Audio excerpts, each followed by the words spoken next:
Helen had chosen the old seaside hotel precisely because it looked abandoned.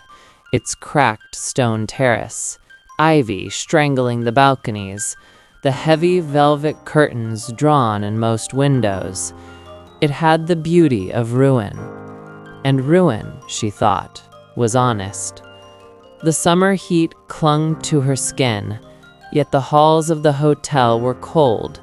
Shadows gathered in corners even at noon, and the mirrors in the corridors seemed a little too eager to hold her gaze.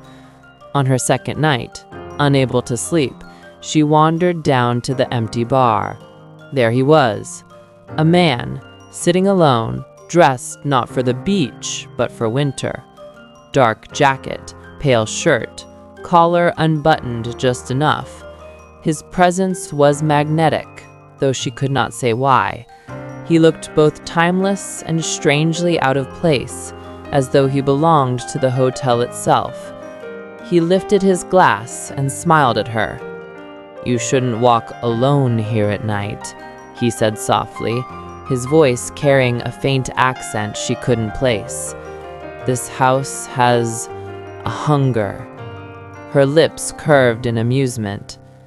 "And what about you? Should I be afraid of you?" His eyes held hers too long. "That depends.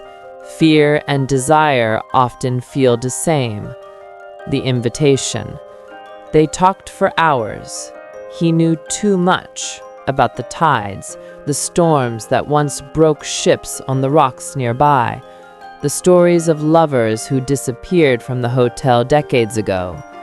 At some point, she realized the bar had gone silent, as if the rest of the world had retreated, leaving them alone.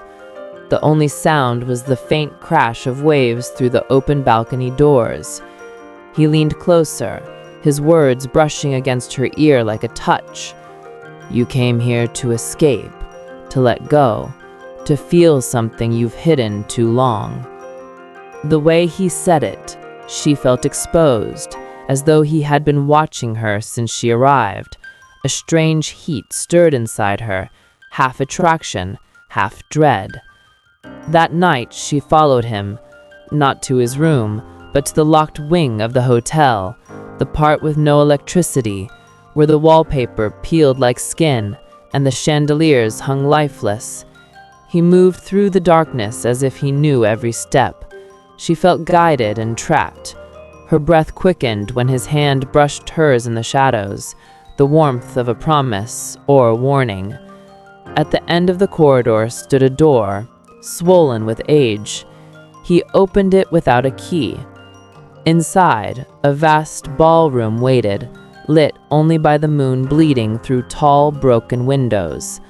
The room smelled of salt and something sweeter, almost metallic. She realized the floor was marked, faint stains like old wine or dried blood. "Why are we here?" she asked, her voice almost trembling. He turned, and his smile in the pale light was both beautiful and terrible.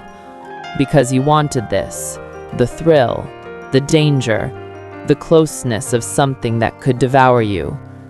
She should have run. Every instinct told her to. Yet when he stepped closer, she didn't move. His hand brushed her cheek, cool against her fevered skin. "You feel it, don't you?" he whispered. "That edge between pleasure and terror. That's where I live."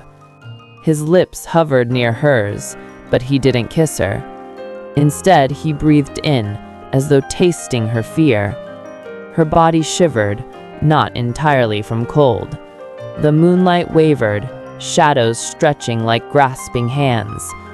For a heartbeat, she saw his reflection in the broken glass, but it wasn't him, not exactly. Something taller, darker, with eyes burning faintly red. She gasped, stepping back. "What are you?"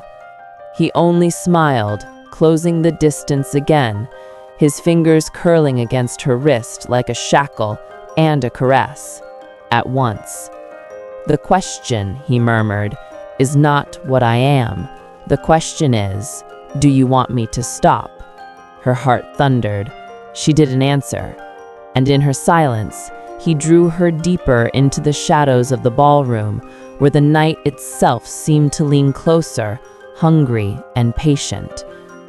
Helen would later awake in her own bed at dawn, the balcony doors wide open, the sheets cool against her skin, alone, or so she told herself.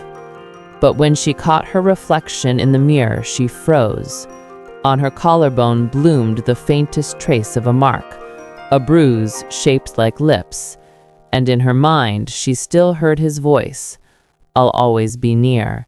Vacation is only the beginning.